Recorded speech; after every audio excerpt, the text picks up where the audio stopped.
And I think that, sitting down and talking through the hardest parts of your life is so liberating, because storytelling is what lets you take your power back, I think that for so long, anxiety and depression wrestled to have the driver's seat in my life, and I was fine. I wasn't even a backseat driver. I was all the way in the trunk. I was so powerless.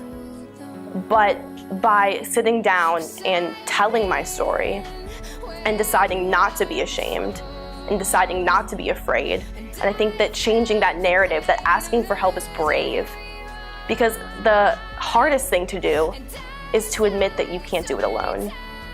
But that's the most honest thing. Now, anxiety does not have the driver's seat in my life. I still live with anxiety. I think that people like to forget that.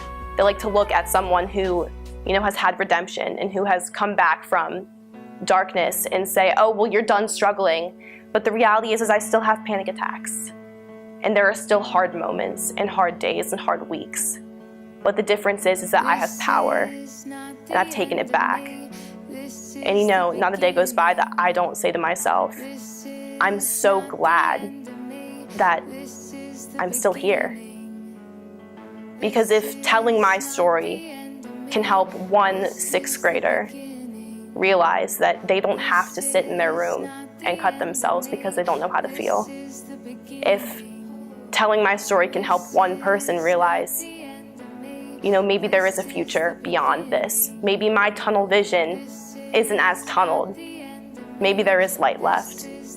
And maybe I have light left to contribute.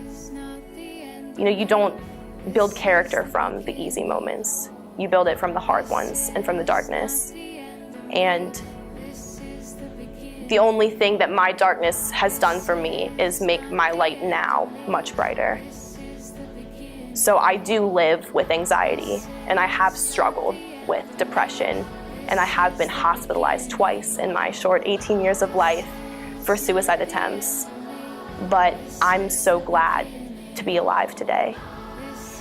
And that's what storytelling can do. The beginning.